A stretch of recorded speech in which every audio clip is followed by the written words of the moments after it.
I first noticed something was wrong when my tomato plants started to wilt despite my meticulous watering schedule.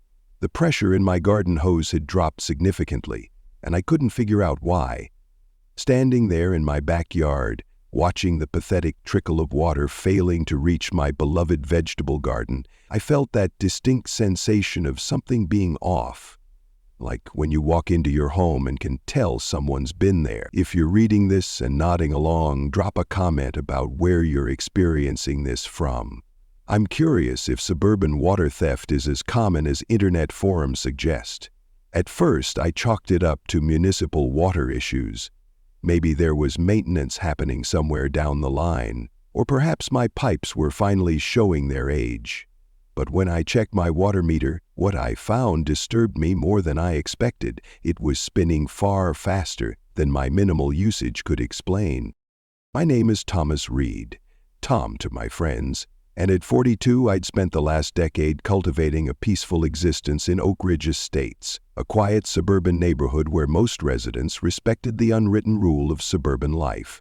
Mind your boundaries and maintain friendly but distant relations with your neighbors. I work as a software engineer for a mid-sized tech company, mostly remotely these days, which allows me plenty of time to tend to my garden, a hobby that became something of an obsession during the pandemic and never quite let go of me afterward. The previous owners of my modest ranch-style home had installed a beautiful garden in the backyard, and I had made it my mission to not only maintain it but expand it. My vegetables were the envy of the neighborhood, at least they were before they started dying from mysterious dehydration. My house sits on a quarter-acre lot, with mature oak trees providing dappled shade to parts of the garden. I've arranged my planting beds strategically to take advantage of the varying sunlight, with sun-loving tomatoes and peppers in the most exposed areas and leafy greens in the partially shaded sections. Gardening had become not just a hobby but a form of meditation, a way to ground myself before diving into the abstract world of code and algorithms that filled my workday. Which is why the sudden decline of my carefully nurtured plants felt like more than just a gardening problem. It felt personal. After observing the water meter's unusual activity, I decided to conduct a little experiment. I shut off every water source inside my house, sinks, toilets, the washing machine, everything, and stepped outside to check the meter again. To my growing frustration, it continued to spin.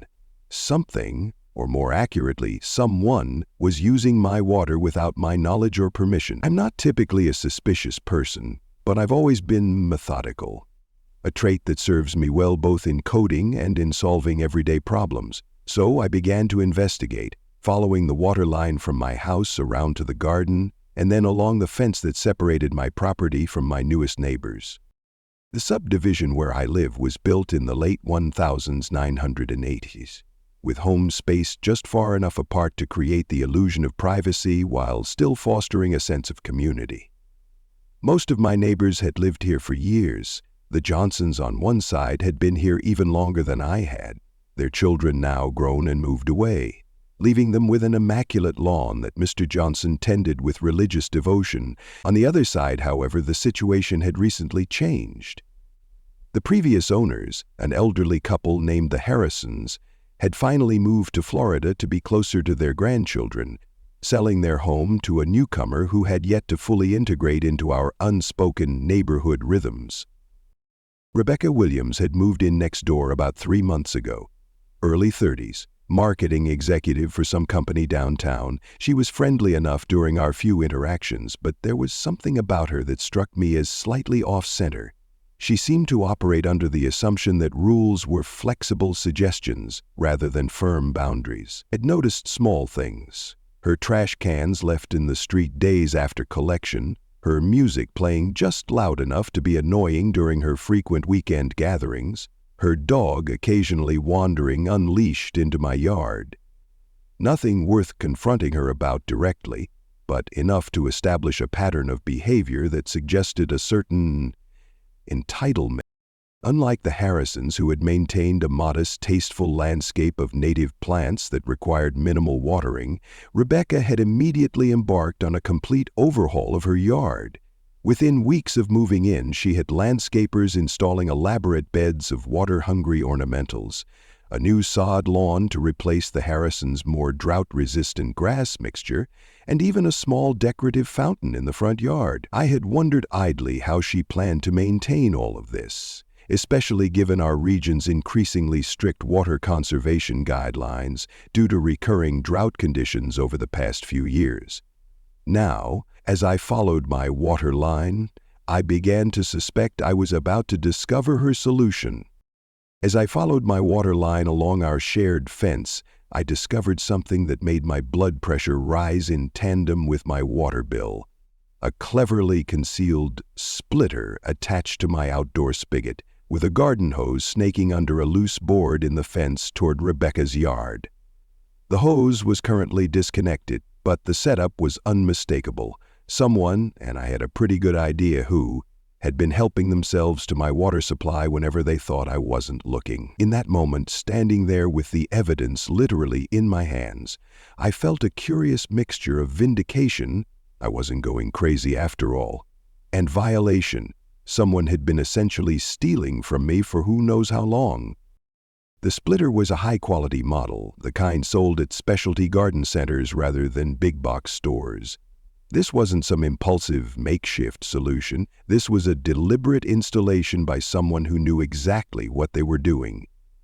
The hose itself was camouflage green, difficult to spot against the foliage and wooden fence slats unless you were specifically looking for it. The level of premeditation was what bothered me most. This wasn't opportunistic theft, but calculated appropriation.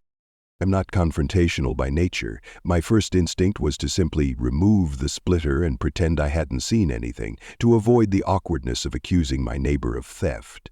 But another part of me, the part that values fairness and believes actions should have consequences, couldn't let this slide. So I decided to gather more evidence before taking any action. I installed a small, inconspicuous security camera aimed at my spigot, hidden within the foliage of a nearby rhododendron bush. Then I waited, checking the footage each evening after work.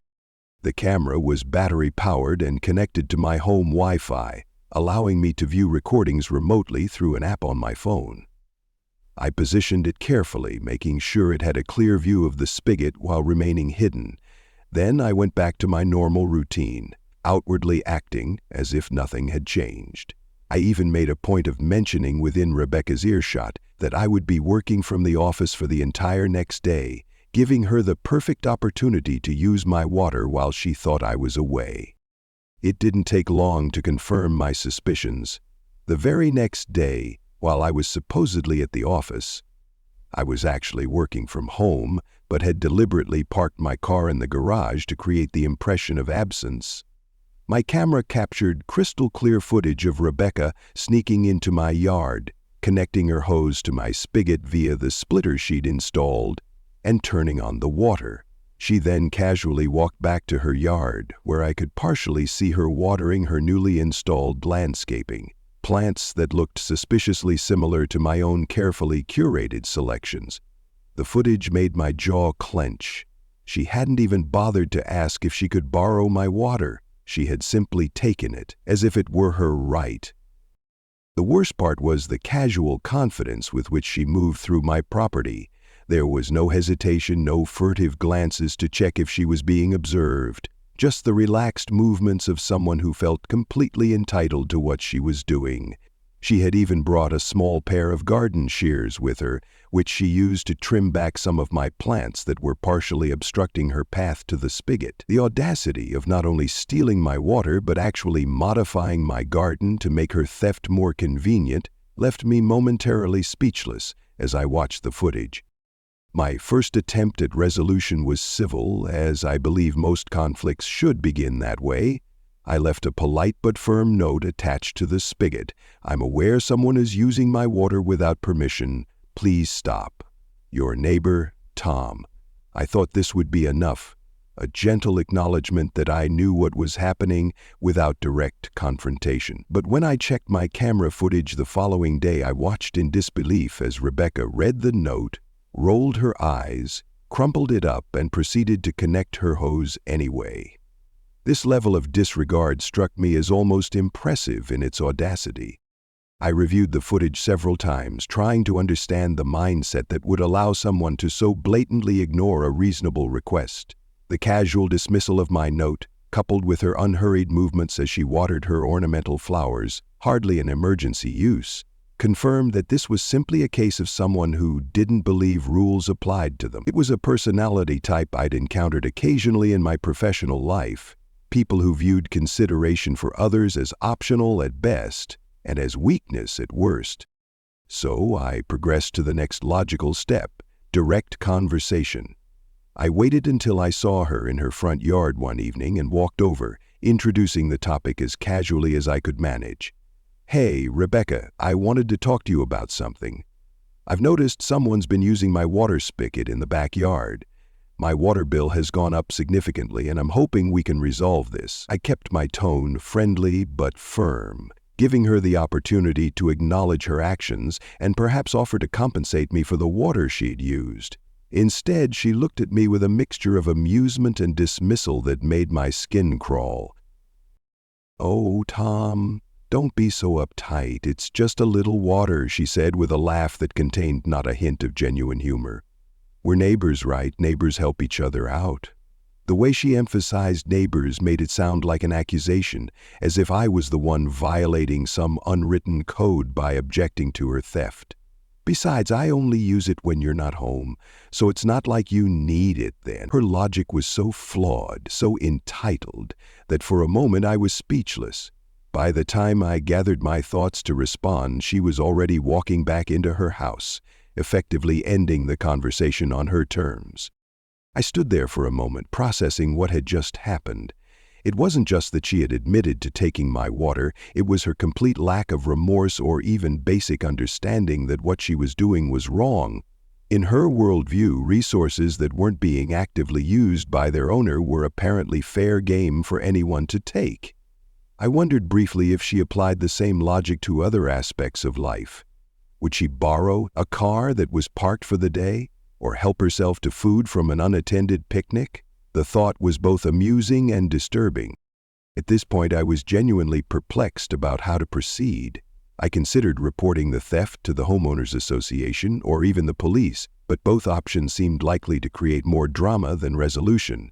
The cost of the stolen water, while annoying, wasn't financially ruinous, but the principle of the matter gnawed at me. I decided on one final attempt at a peaceful resolution. I installed a locking cap on my spigot and posted a small but visible private property no trespassing sign on the fence near the water source. I hoped that physically preventing access and clearly stating boundaries would finally resolve the issue. The locking cap was a simple device, a metal cover that fit over the spigot handle and secured with a small padlock, preventing the handle from being turned without the key.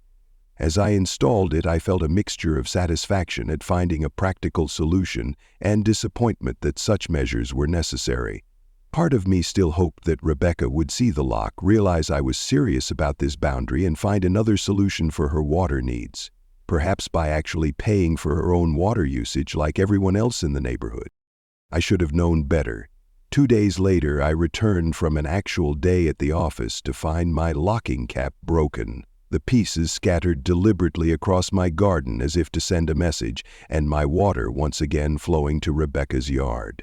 The camera footage showed her using what appeared to be bolt cutters to remove the cap, her actions no longer furtive but brazenly defiant. As she worked, she looked directly at the camera, which she had clearly noticed, and smiled. That smile haunted me. It wasn't just the act of stealing my water anymore. It was the clear enjoyment she took in defying my attempts to stop her. This had become a power play, a challenge, and despite my generally peaceful nature, I'd never been one to back down from a challenge. The footage was disturbing on multiple levels. The bolt cutters suggested premeditation. She hadn't impulsively decided to break my lock, but had actually gone out and purchased a specific tool for the purpose. The direct look at the camera showed she was aware of being recorded and didn't care, perhaps even believing that I wouldn't use the footage against her for fear of escalating the conflict. Most troubling was the smile. Not apologetic or embarrassed, but triumphant, as if breaking into my property gave her some perverse satisfaction. This was no longer about water, It was about power and boundaries, a psychological game she clearly thought she was winning. That evening, sitting at my kitchen table reviewing the footage for the third time, something inside me shifted. I realized that conventional approaches weren't going to work with someone like Rebecca. She viewed my reasonableness as weakness, my civility as an invitation to take advantage. For someone like her, only a direct consequence, something that affected her personally, would make an impact. As I contemplated what to do, my gaze wandered to my utility room, where my washing machine discharged into the main drainage system. And slowly, an idea began to form. Not a malicious one, but one that would deliver a clear message about boundaries and respect. I've always been a problem solver, by nature and profession. As a software engineer, I'm trained to think systematically, to analyze issues from multiple angles, and find elegant solutions that address root causes rather than symptoms. This situation called for the same approach. The problem wasn't just that Rebecca was stealing my water. It was that she believed she could do so without consequences. Any effective solution would need to create an immediate, undeniable consequence that directly connected to her actions.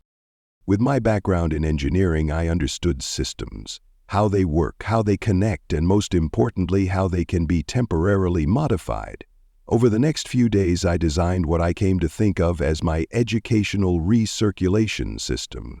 I installed a secondary water line that could be activated with a switch inside my house, allowing me to redirect the gray water from my washing machine to the outdoor spigot when needed. The system included a one-way valve to prevent any possibility of the gray water backing up into my main supply.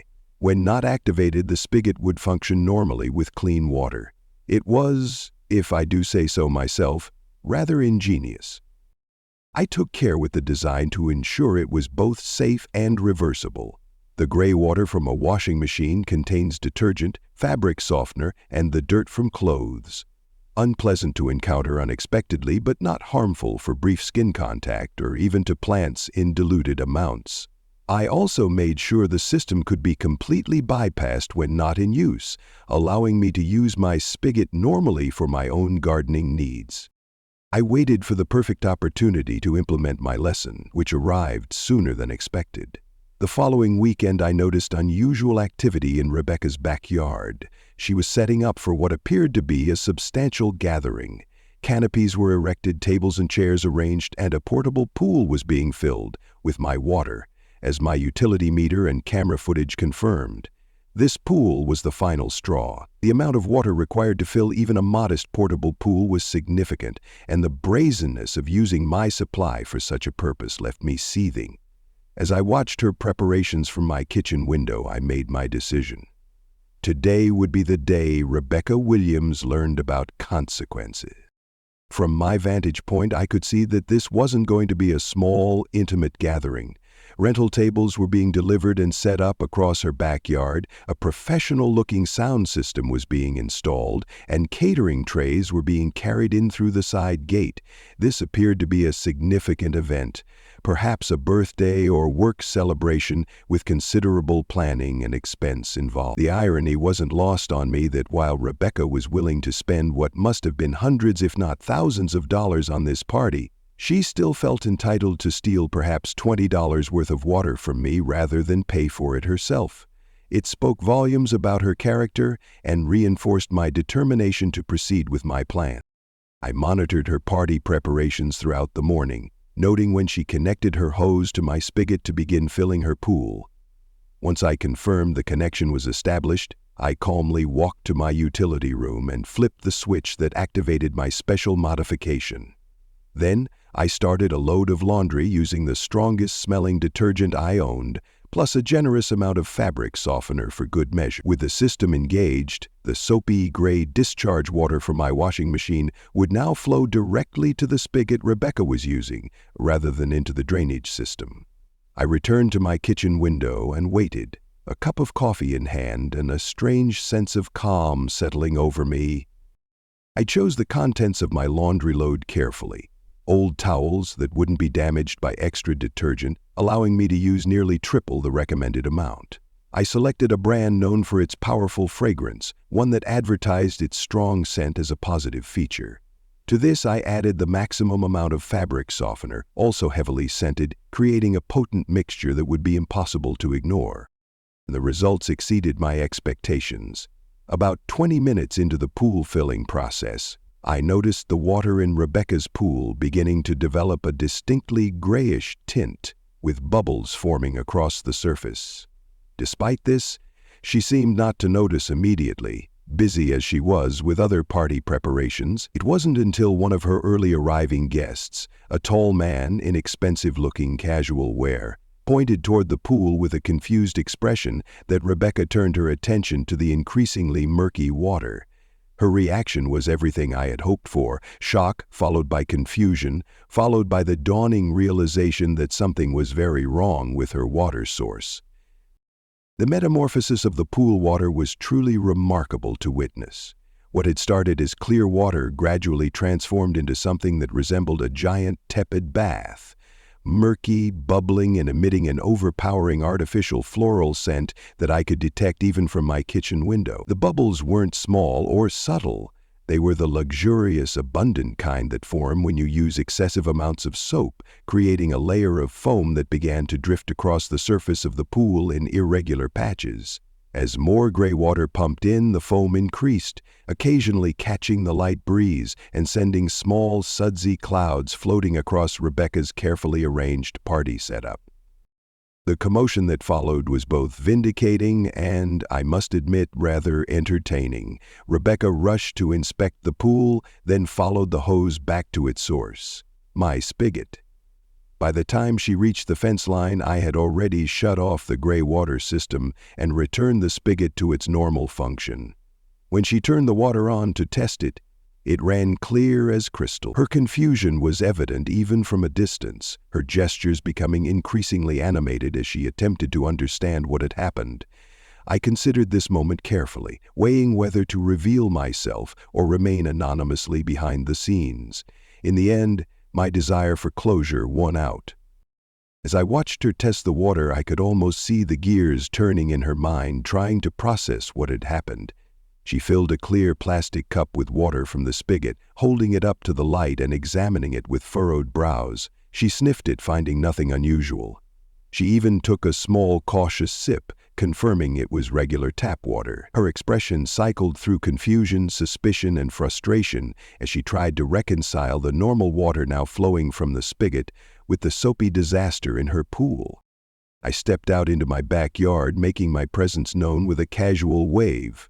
"Having some trouble with the water?" I called over, my tone deliberately light but pointed. Rebecca's head snapped up, her eyes narrowing as they fixed on me. For a moment, pure fury flashed across her face before she controlled her expression. "Something's wrong with your water," she said, her voice tight with accusation. "It's contaminated or something. It ruined my pool." I approached the fence, maintaining a calm exterior that belied my inner satisfaction. "That's strange," I replied, turning on the spigot and letting the now clear water run over my hand. "Seems fine to me, but then again I only use my own water with permission, so I can guarantee its quality." My deliberate emphasis on "with permission" wasn't subtle, and Rebecca didn't miss it. I could see the realization dawning in her eyes that this wasn't an accident or a municipal water issue. This was targeted, a direct response to her theft. For a moment, her composure slipped, and I glimpsed something raw and almost vulnerable beneath her typically confident exterior. It wasn't quite shame, I doubted Rebecca was familiar with that emotion, but it was a recognition of being caught out, of having her actions exposed in a way she couldn't easily dismiss or deflect. The implication hung in the air between us, unmistakable. Rebecca's face cycled through several emotions: anger, embarrassment, defiance, before settling on a cold calculation. "Did you do something to your water when I was using it?" she demanded, dropping all pretense of innocence. I met her gaze steadily. "I think a better question is, why were you using my water without permission in the first place, especially after I specifically asked you not to?" I countered. "As for what happened to your pool, I can only assume it has something to do with the quality of the connection you established. Unauthorized modifications to water systems can sometimes have..." unexpected consequences. My choice of words was deliberate, technically accurate while avoiding direct admission of what I'd done. I wasn't interested in escalating the situation into a legal battle, but I wanted her to understand without question that her actions had directly caused this outcome. I also wanted to establish that while she might have thought she had the upper hand by ignoring my previous attempts at resolution, I had ultimately retained control of my own property.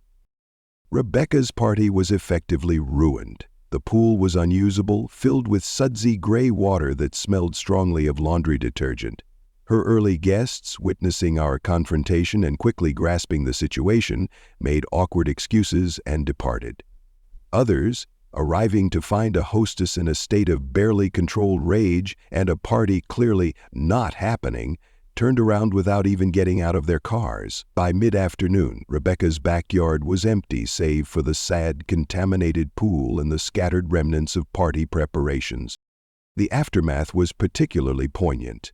Expensive food platters left untouched, decorative lights strung but never illuminated, music equipment set up but silent.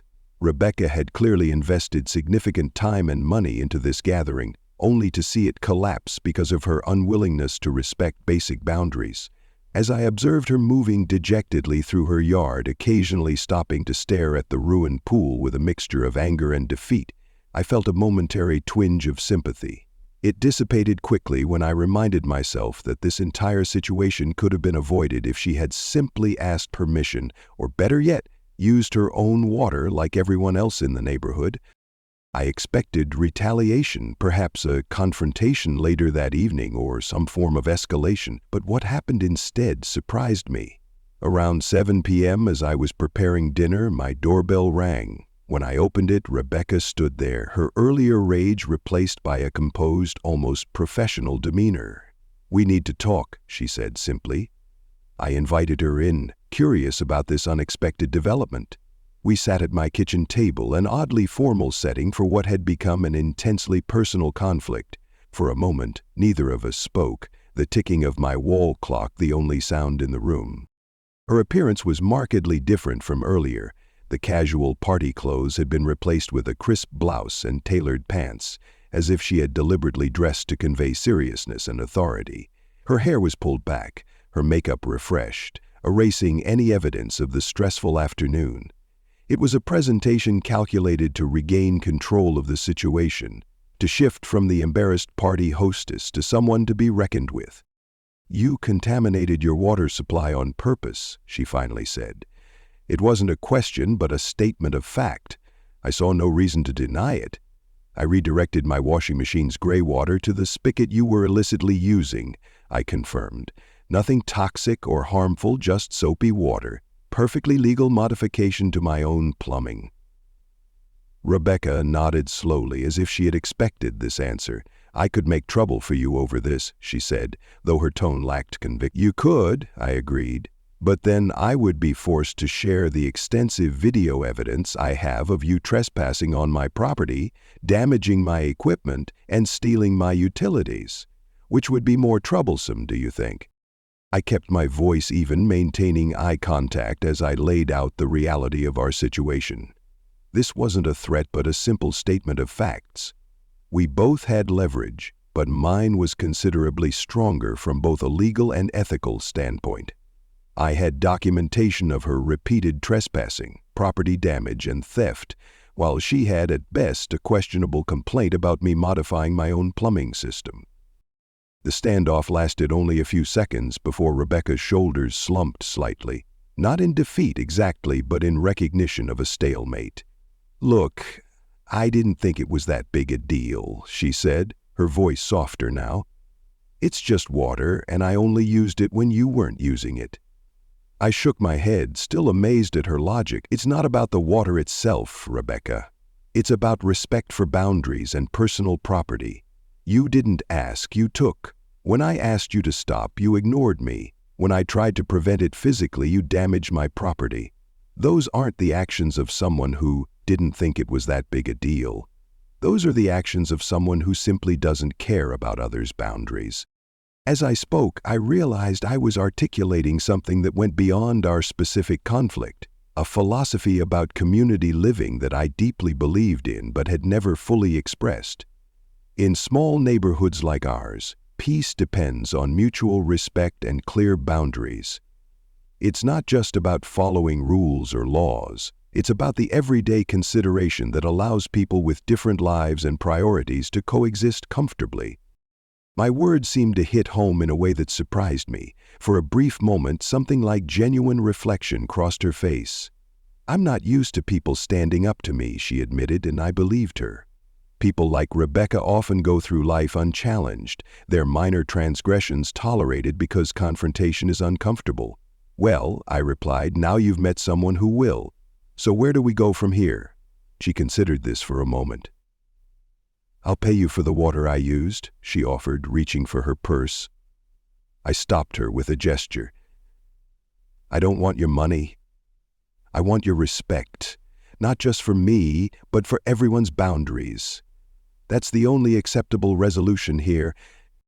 It was a turning point in our conversation, moving from the specific issue of water theft to the broader principle at stake. I wasn't interested in financial compensation, which would only reinforce her belief that everything had a price, that any transgression could be erased with money.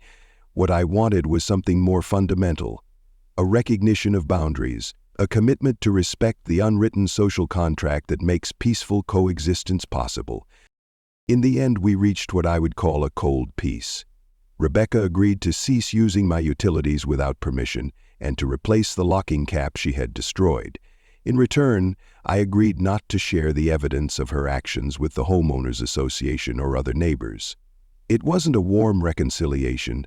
I doubted we would ever be friends, but it was a resolution that restored the boundaries she had violated. As she left my house that evening, she paused at the door. "You know, most people wouldn't have gone to the trouble you did. They would have just called the cops or something."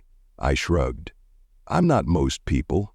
And sometimes the most effective lessons aren't taught by authorities but by direct consequences."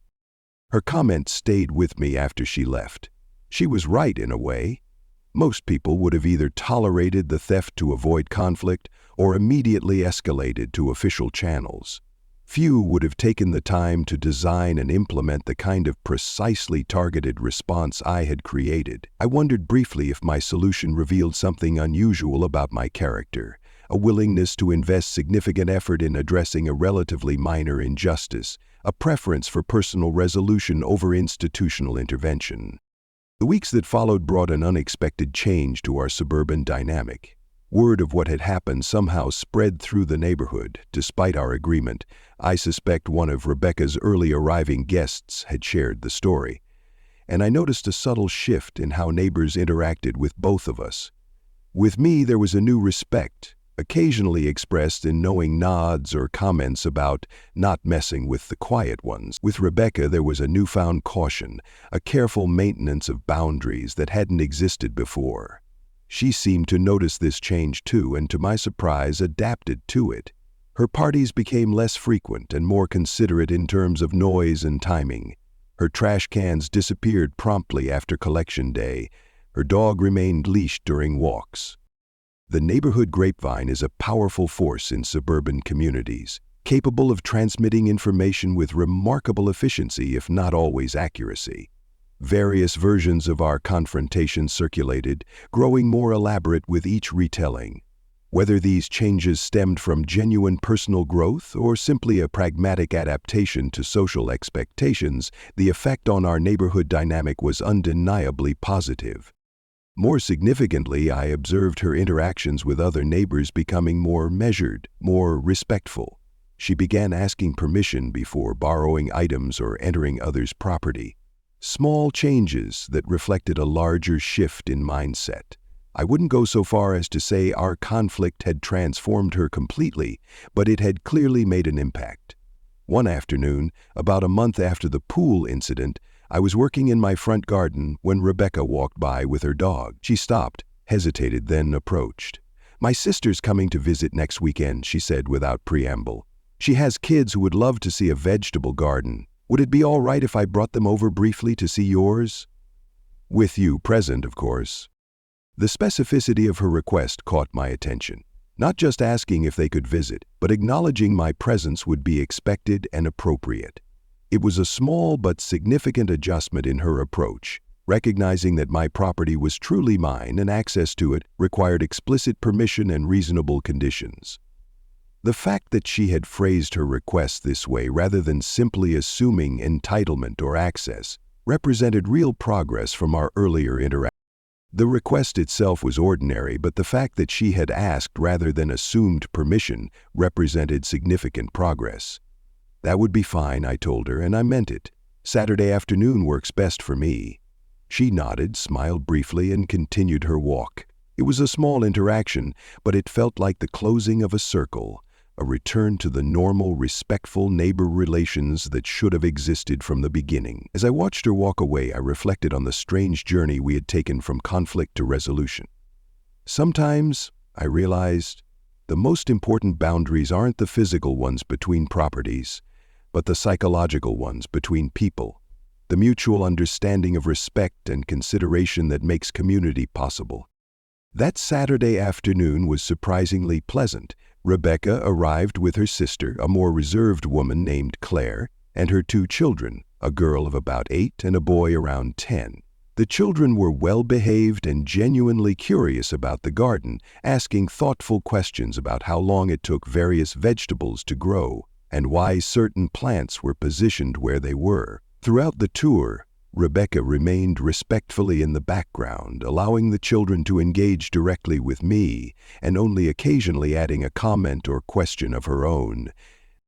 What struck me most was the difference in Rebecca's demeanor compared to our previous encounters. Gone was the dismissive entitlement, replaced with a quiet attentiveness that seemed genuinely interested in learning about proper gardening techniques. At one point, when her nephew asked why my tomatoes were so much larger than the ones in their grocery store, Rebecca caught my eye with what appeared to be genuine admiration. "Mr. Reed spends a lot of time caring for his garden," she explained to the boy. "That kind of consistent attention makes all the difference." It was an acknowledgement not just of the results, but of the process, the daily commitment and respect for natural systems that good gardening requires. My garden eventually recovered from its period of dehydration. The tomato plants that had originally alerted me to the problem produced a bountiful harvest, perhaps stronger for having weathered adversity. I shared some with Rebecca when her family visited, a peace offering of sorts, though neither of us acknowledged it as such. Her niece and nephew were delighted by the garden, asking intelligent questions about growing seasons and plant care that made me think perhaps there was hope for the next generation, understanding the value of nurturing things properly, of respecting the time and effort that goes into creation. As the summer progressed into fall, I found myself increasingly engaged in conversations with other neighbors about gardening and water conservation. The story of my confrontation with Rebecca had apparently sparked interest in more sustainable landscaping practices throughout the neighborhood. Several neighbors approached me for advice on converting portions of their lawns to drought-resistant plants or installing more efficient irrigation systems. In one particularly satisfying development, our homeowners association voted to establish a community garden in a previously unused common area. During the first organizational meeting, I was surprised to see Rebecca among the volunteers, raising her hand to offer help with publicity and communication. Months later, I noticed Rebecca installing her own rain barrel system, an eco-friendly way to collect water for her garden without relying on the municipal supply or, notably, her neighbors' resources. When she saw me watching, she offered a slightly embarrassed wave that I returned with a nod of approval. People can change, I've learned, but usually not without a catalyst. Sometimes that catalyst needs to be a dramatic object lesson in consequences, a pool full of gray water that ruins a party but possibly saves a person from continuing down a path of entitlement and disrespect. The rain barrel system was impressively well designed. Clearly, Rebecca had done her research. It collected water from her roof gutters, filtering out debris before storing the rainwater in attractive barrels that blended with her landscaping. It was exactly the kind of thoughtful, sustainable solution that I would have recommended had she asked me for advice, and seeing her implement it independently felt like confirmation that our conflict had indeed prompted genuine reflection and change. As the seasons changed, I observed other small but meaningful shifts in Rebecca's behavior around the neighborhood. She began participating in community cleanup days, volunteered to help an elderly neighbor with yard work after a minor surgery, and even organized a block-wide effort to replace some aging streetlights with more energy-efficient models. Whether these changes stemmed from genuine personal growth or simply a pragmatic adaptation to social expectations, the effect on our neighborhood dynamic was undeniably positive. Our own relationship evolved into something I would describe as cordially distant, not friends by any stretch, but respectful coexistence, with occasional pleasant interactions. We exchanged brief greetings when we encountered each other collecting mail or working in our front yards. Sometimes these exchanges expanded into short conversations about neighborhood matters or gardening tips. During one such conversation, Rebecca mentioned that she had started composting after noticing the compost bin in my backyard during her family's visit. "It's amazing how much it reduces what goes to the landfill," she commented, with what seemed like genuine enthusiasm for the environmental benefit. These moments suggested that perhaps the change in her wasn't merely superficial or strategic, but reflected a genuine reconsideration of her relationship with both people and resources. I still have the footage from my security camera, Rebecca breaking my locking cap, her defiant smile at the camera, her shock at discovering the contaminated pool water. I've never needed to use it as leverage, and I hope I never will. It serves instead as a reminder: boundaries matter.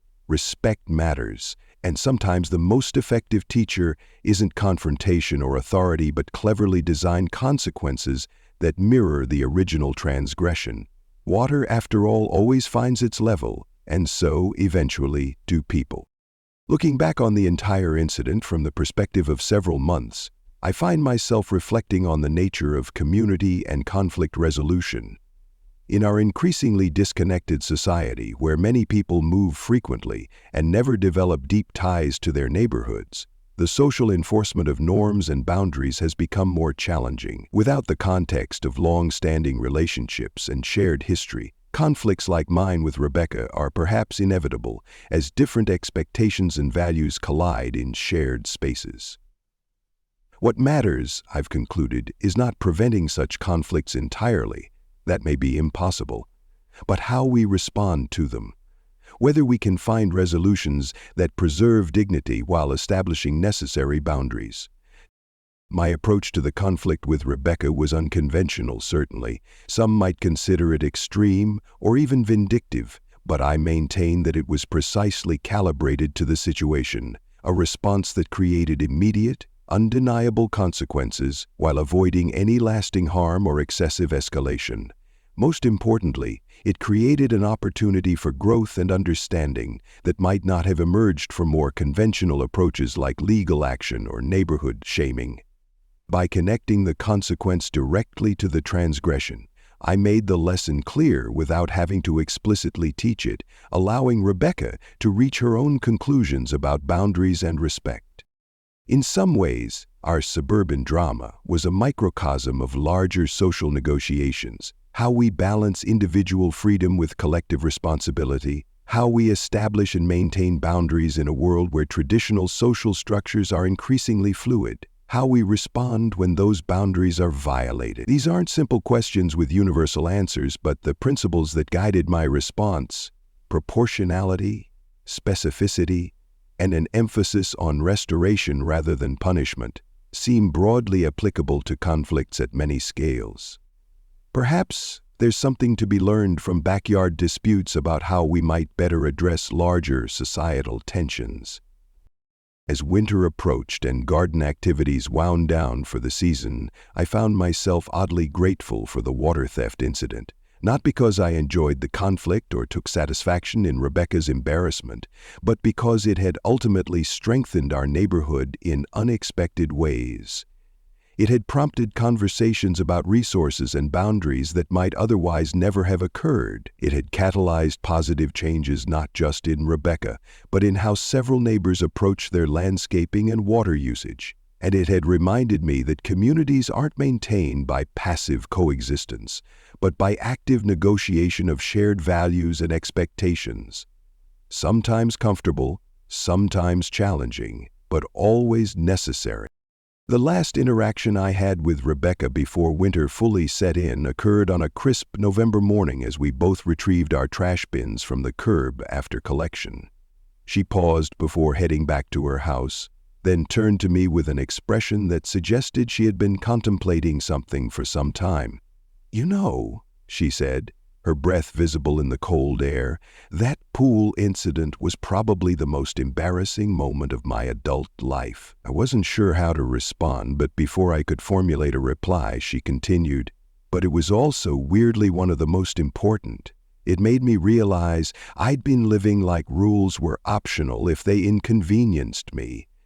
That's not who I want to be anymore." With that surprisingly candid admission, she gave a small nod and continued up her driveway, leaving me standing by my trash bin, contemplating the remarkable journey we'd both taken from that first discovery of the water splitter to this moment of unexpected reflection. As I walked back to my house, I thought about how rare it is to see the direct impact of our actions on others, to witness someone acknowledge growth that stemmed from a conflict with us. It was a gift of sorts, an affirmation that sometimes the difficult path of confrontation, rather than avoidance, can lead to meaningful change. I wondered how many other small conflicts in life might have transformative potential if approached with creativity and principle rather than either passive acceptance or disproportionate escalation. Perhaps there was a broader lesson here about engagement, that thoughtfully confronting problems rather than circumventing them can sometimes lead to resolution and growth that benefit everyone involved, even if the path there is uncomfortable. With winter settling in and my garden dormant until spring, I turned my attention to planning next year's planting and some improvements to my irrigation system that would make it even more water efficient. I found myself wondering if Rebecca might be interested in some of these modifications for her own garden.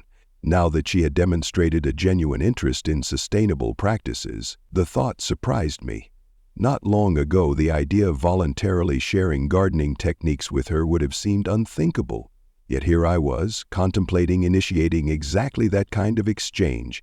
Perhaps, like the seasons, relationships can transition from the harsh confrontations of summer to something more measured and productive as time passes and new patterns establish themselves. If you enjoyed this suburban justice tale, leave a comment about your own experiences with boundary-crossing neighbors. Have you ever had to get creative with consequences? And remember, while creativity can be satisfying, always ensure your actions remain within legal and ethical boundaries. Unlike my water usage, some lines shouldn't be crossed.